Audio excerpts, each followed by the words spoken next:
یوم آزادی کا دن منانا یہ جائز ہے، لیکن یہ دن رسمی دن نہیں ہے۔ یہ رسمی دن نہیں ہے جس طرح لوگ رسم و رواج کے مطابق اپنے وہ مناتے ہیں۔ کچھ تو پاکستان کے بننے کے بعد وفات پا گئے، کچھ اقتدار کے خواہش مند نہیں تھے تو انہوں نے گوشہ نشینی اختیار کر لی، الگ ہو گئے، اور جو مفاد پرست تھے وہ آگے آ گئے، جو اقتدار چاہتے تھے لیڈر ان کو انہوں نے منصوبہ بندی کے ذریعے الگ کر دیا، جدا کر دیا، پیچھے کر دیا۔ جو مفاد پرست تھے، جن کا مقصد ہی اپنا مفاد حاصل کرنا تھا، وہ اقتدار پر بیٹھ گئے۔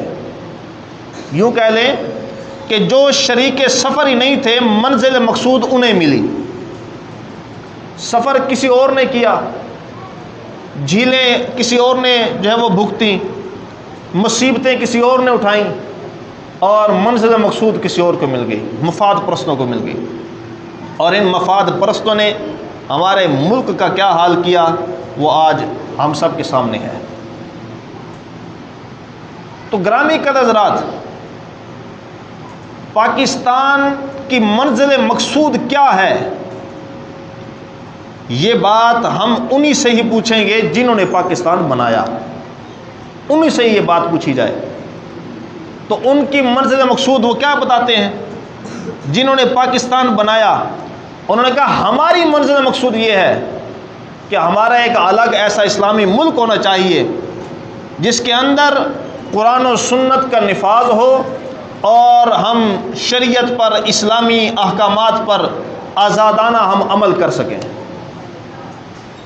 یہ ان کی منزل مقصود تھی جنہوں نے پاکستان بنایا، اور اس منزل مقصود تک تو انہوں نے بنا دیا۔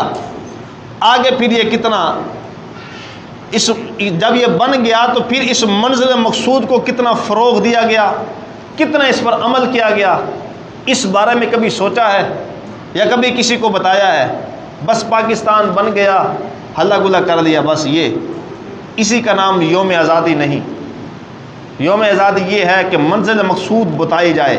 ہماری منزل مقصود یہ ہے کہ پاکستان کے اندر نظام مصطفیٰ کو قیام دیا جائے اور اسلامی احکامات پر عمل کیا جائے، کیونکہ یہ ملک وہ ملک ہے جو دو قومی نظریے سے بنایا گیا۔ دو قومی نظریہ کیا ہے؟ کہ مسلمان الگ قوم ہے اور ہندو ایک الگ قوم ہے۔ مسلمان اور ہندو ایک نہیں ہے۔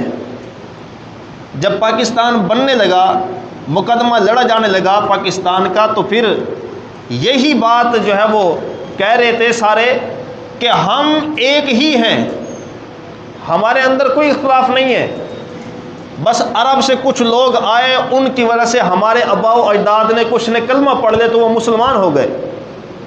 شروع سے تو ہم ایک ہی آ رہے ہیں، ہمارے آباء و اجداد تو ایک ہی آ رہے ہیں۔ تو انہوں نے کہا ہم ایک ہیں، ہم دو قوم نہیں ہیں۔ قائد اعظم محمد علی جناح، جنہوں نے یہ پاکستان کا مقدمہ لڑا، بانی پاکستان، وہ ممبئی میں تقریر کر رہے تھے کہ ان کے سامنے ایک ہندو نوجوان صحافی وہ کھڑا ہو گیا، کہتا ہے کہ آپ یہ جو پاکستان کا ایک الگ ملک بنانے کا آپ مقدمہ لڑ رہے ہیں، یہ تو آپ دو قوموں کو الگ کر رہے ہیں، جبکہ دونوں ایک ہی ہیں، دونوں ایک ہیں، دونوں کا نظریہ ایک ہے، ثقافت ایک ہے، تو آپ یہ دو قوموں کے درمیان تفرقہ ڈال رہے ہیں، ہم ایسا نہیں ہونے دیں گے۔ تو قائد اعظم محمد علی جناح، اللہ تعالیٰ نے آپ کو ایک وسیع ذہن کھلا ذہن آپ کو عطا کیا تھا، بڑے ذہین قسم کے آدمی تھے۔ آپ نے خاموشی اختیار کی اور پانی منگوایا، پانی تھوڑا سا پیا اور تھوڑا سا پی کر نہ اسے کہنے لگے کہ آپ یہ پانی پی لو، باقی پانی آپ پی لو۔ آگے سے وہی صحابی کہتا ہے کہ میں آپ کا جھوٹا کیوں پیوں، تم تو مسلمان ہو، میں ہندو ہوں، میں تمہارا جھوٹا کیوں پیوں؟ قائد اعظم محمد علی جناح نے کہا کہ تمہارے اس عمل نے ہی بتا دیا ہے کہ ہم ایک قوم نہیں ہیں، ہم دو الگ الگ قوم ہیں۔ آپ نے وہیں پر بیٹھے ہوئے ایک ترکی ٹوپی پہن کر ایک نوجوان بیٹھا ہوا تھا جو مسلمان تھا، آپ نے اس سے کہا کہ یہ تم پیو، تو وہ فوراً گلاس پانی کا جو ہے وہ پی گیا۔ تو وہ کہا کہ مسلمان ایک قوم ہے، ہندو اور مسلمان ایک قوم نہیں ہے، ہندو الگ قوم ہے اور مسلمان ایک الگ قوم ہے۔ تو قائد اعظم محمد علی جناح نے یہ مقدمہ لڑا پاکستان کا، تو پاکستان 27 رمضان المبارک 14 اگست کو مارے سے وجود میں آیا۔ اس کے لیے بڑی بڑی مقدمے جو ہے وہ علماء نے لڑے، بڑے بڑے علماء نے اس کا مقدمہ لڑا۔ امام احمد رضا خان بریلوی رحمۃ اللہ تعالیٰ علیہ، آپ کے بیٹے حامد رضا خان، انہوں نے وہاں پر اپنے اس علاقے کے اندر آپ صدر بنے، اور آل انڈیا مسلم لیگ یہ جو تحریک تھی اس کے آپ جو وہ بانی صدر بن گئے۔ آپ نے پھر تحریک آزادی شروع کی، فتاوی جات دیے، لوگوں کو مسجد و محراب پر ممبر پر بیٹھ کر جو ہے لوگوں کو درس دیا کہ ہمارا ایک الگ ملک ہونا چاہیے۔ علماء نے بڑا جو ہے اس کے اندر جو ہے وہ ایک پھرتی دکھائی، چستی دکھائی، اور علماء کی ہی مدد سے عوام کے اندر جوش اور جذبہ پیدا ہوا، جس کی بنا پر ملک پاکستان بنا۔ خواجہ قمر الدین سیالوی رحمۃ اللہ علیہ، آپ ضلع سرگودا کے جو ہے صدر بنے، اور ادھر آستانہ عالیہ سیال شریف کے آپ جانشین بھی تھے، سجادہ نشین بھی تھے، اور مسلمانوں کی عقیدتوں کا مرکز بھی تھے۔ آپ نے سب کو یہ کہا تھا کہ آپ میرے جتنے مرید ہیں سب کے سب پاکستان کو جو ہے ووٹ دیں گے، پاکستان کی طرف آئیں گے۔ پیر جماعت علی شاہ صاحب رحمۃ اللہ علیہ، آپ نے سختی سے یہ اعلان فرما دیا تھا، کہا کہ تم لوگ میرے اس وقت تک مرید نہیں ہو سکتے جب تک تم پاکستان کو ووٹ نہیں دو گے، یعنی پاکستان کو ووٹ دینا ہے، مسلم لیگ پاکستان کو ووٹ دینا ہے تاکہ پاکستان ہمارے سے وجود میں آئے۔ اور ایک شخص نے، مرید نے آپ سے کہا، پیر جماعت علی شاہ صاحب سے کہا کہ آپ ایک داڑھی منڈے کے پیچھے لگے ہوئے ہیں، اس کو آپ نے اپنا امام بنایا ہوا ہے، قائد بنایا ہوا ہے، اس کی تو داڑھی نہیں ہے، وہ تو فاسق فاجر ہے۔ آپ نے کہا کہ وہ اس ہمارا پاکستان کا مقدمہ لڑنے میں ہمارا وکیل ہے، لیکن جب مسلح امامت پر جب تم دیکھو گے تو وہ تم لوگ ہمیں ہی دیکھو گے، مسلح امامت پر ہم ہی ہوں گے۔ بس یہ مقدمہ جو پاکستان کا مقدمہ ہے، اس کے اندر جو ہے وہ وکیل وہ قائد اعظم محمد علی جناح ہے۔ اور آپ خواجہ قمر الدین سیالوی رحمۃ اللہ علیہ، آپ تو انگریزوں کے اتنے سخت خلاف تھے کہ ایک مرتبہ ایک انگریزی فوجی نے آپ کی گھوڑی کو ہاتھ لگا دیا، تو آپ نے اپنے مریدوں سے کہا کہ اسے لے جاؤ، یہ میرے اب قابل ہی نہیں ہے، کیونکہ اسے ایک فرنگی کا ہاتھ لگ چکا ہے۔ آپ اتنی سخت نفرت کرتے تھے ان سے۔ اور آپ رحمۃ اللہ تعالیٰ علیہ، ایک مرتبہ آپ کے پاس بندوق تھی، اس بندوق کا لائسنس بنوانا تھا، تو آپ نے ڈپٹی کمشنر سے بات کی، تو انہوں نے پوچھا کہ آپ نے انگریز کے لیے کیا خدمات سر انجام دی ہیں جس کی بنا پر ہم آپ کے جو ہے وہ لائسنس بنا دیں۔ آپ نے کہا تم مجھے جانتے ہو، میں ضیاء الدین سیالوی کا بیٹا ہوں، جو خدمات انگریزوں کے خلاف انہوں نے سر انجام دی ہیں مجھ سے بھی وہی توقع رکھو۔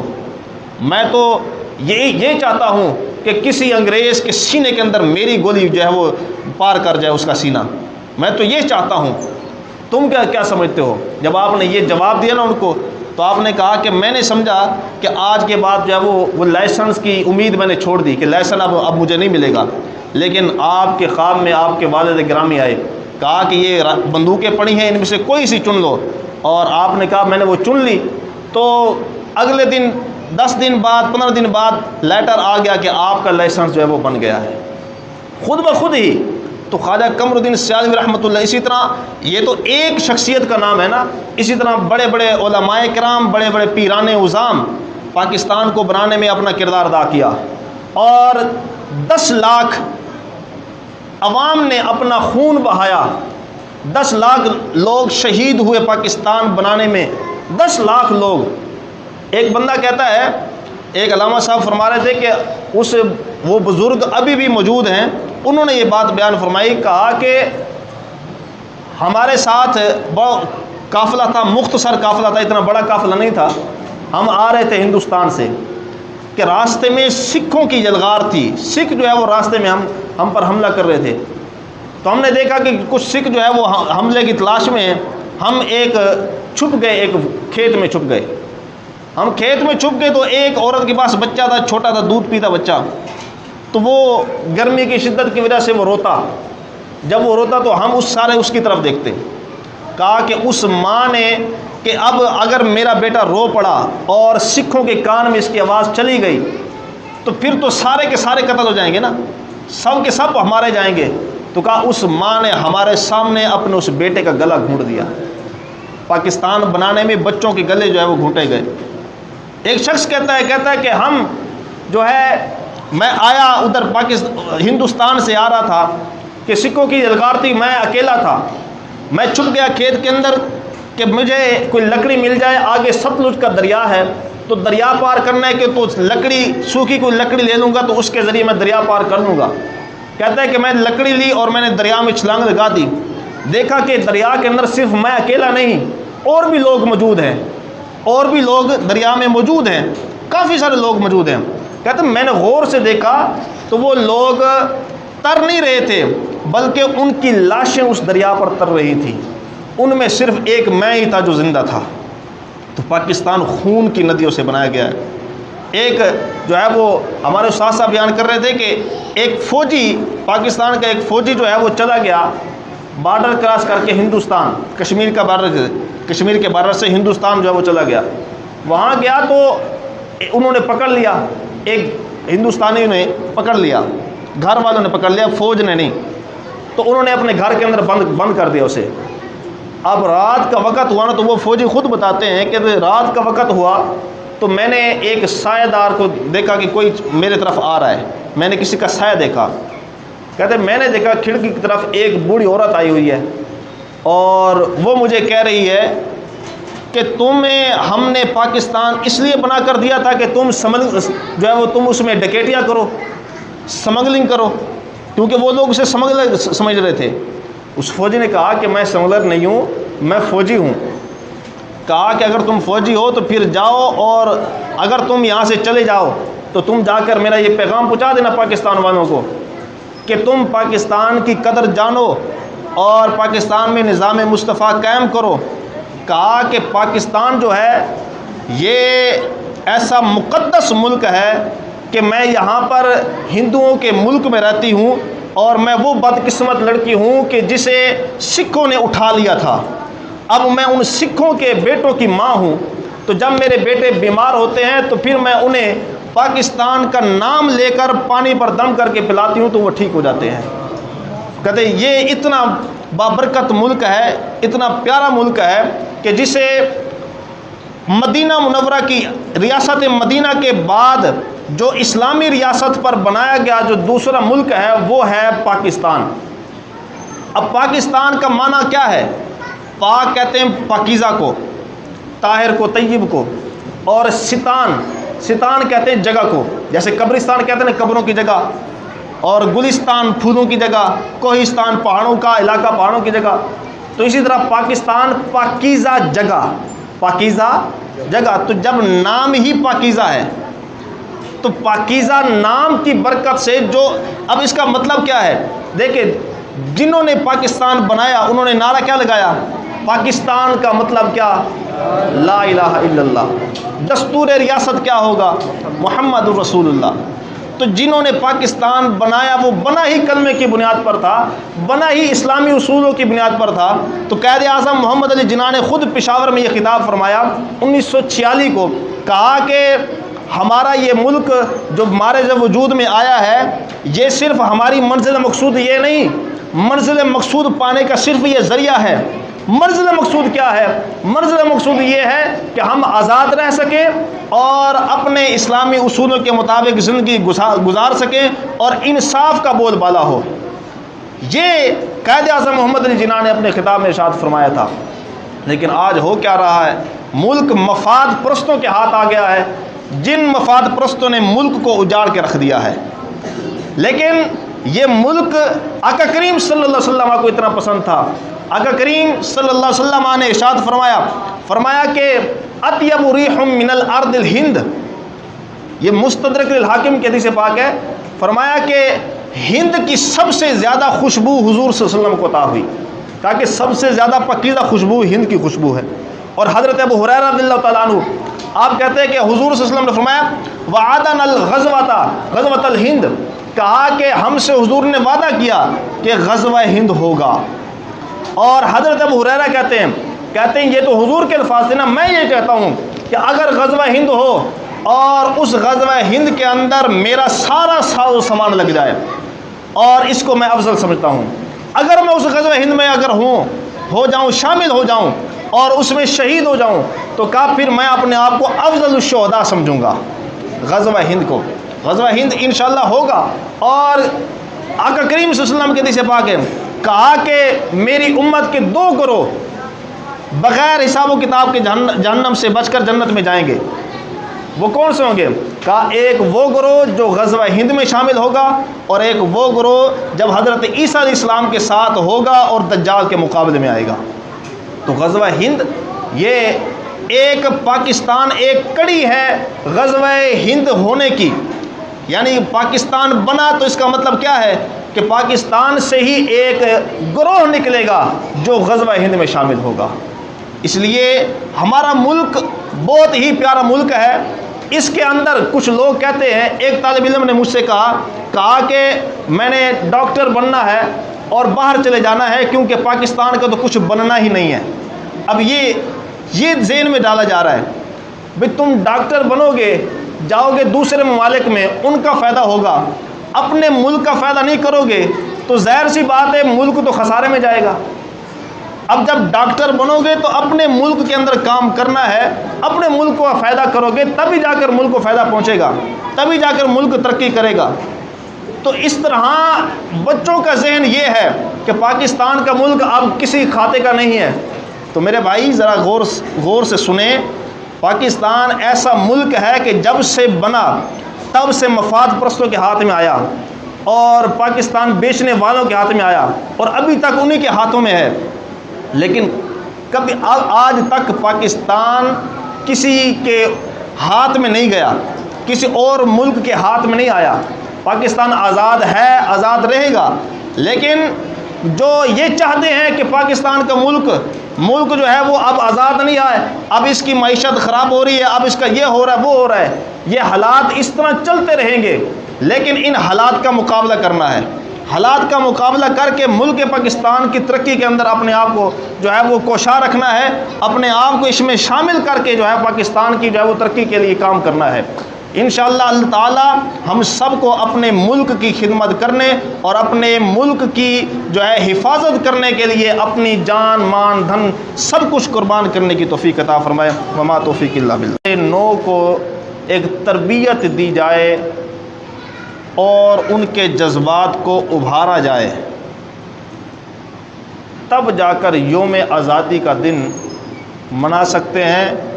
لیکن افسوس کہ لوگ کیا کرتے ہیں، فضول کاموں میں اپنی آزادی کا دن جو ہے وہ ضائع کر دیتے ہیں۔ کرتے کیا ہیں، چند نغمے سن لیے، ناچ لیا، ہلہ گلہ کر لیا، اور جو لیڈر ہوتے ہیں وہ رسمی تقریریں کر کے بس ٹھیک ہے جی ہمارا یوم آزادی منانے کا جو حق تھا وہ ہم نے ادا کر لیا ہے۔ وہ اس طرح آج کل یوم آزادی منا رہے ہیں، جبکہ ہونا یہ چاہیے نئی نسل کو جو ہے ایک ترکیب دی جائے، تربیت دی جائے کہ آزادی کتنی بڑی نعمت ہے، یہ بتایا جائے آزادی کتنی بڑی نعمت ہے۔ اگر ہم آزاد نہ ہوتے تو ہماری کیا صورتحال ہوتی؟ اگر ہم آزاد نہ ہوتے پاکستان اگر آزاد نہ ہوتا تو پھر ہماری صورتحال کیا ہوتی؟ اسی طرح پاکستان بر صغیر کی تاریخ کیا ہے یہ بتانی چاہیے. پاکستان کیسے بنا، کتنی قربانیاں دے کر بنایا گیا اور کس مقصد کے لیے بنایا گیا، مقصد منزل مقصود کیا تھی، اور کیا ہم اس منزل مقصود تک پہنچ گئے ہیں، کیا وہ ہمیں منزل مقصود مل گئی ہے؟ تو یہ باتیں نئی نسل کو یہ باتیں بتائی جائیں، اس دن کو، یوم آزادی والے دن کو یہ باتیں بتائی جائیں کہ کیا ہم نے جو مقصد، جس مقصد سے ہمارے آباء و اجداد نے یہ ملک بنایا تھا، کیا آج وہ ہمارا مقصد پورا ہو چکا ہے؟ کیا وہ منزل مقصود ہمیں مل گئی ہے؟ اور یہ بتایا جائے کہ بر صغیر پر مسلمانوں کی 1000 سالہ حکومت رہی، کن کمزوریوں کی وجہ سے وہ حکومت ختم ہو گئی مسلمانوں کی؟ کیا آج بھی وہ کمزوریاں ہم میں پائی جا رہی ہیں؟ یقیناً پائی جا رہی ہیں. تو پائی جا رہی ہیں، ان کا خاتمہ کیسے ہو، ان کو کس طرح ختم کیا جائے؟ انگریز نے ہماری ثقافت کو، ہماری تعلیم کے نظام کو بدل کر اس نے ہمیں اپنا غلام بنا لیا، تو اس کی غلامی سے کیسے آزاد ہوا جائے، یہ چیزیں بتائی جائیں.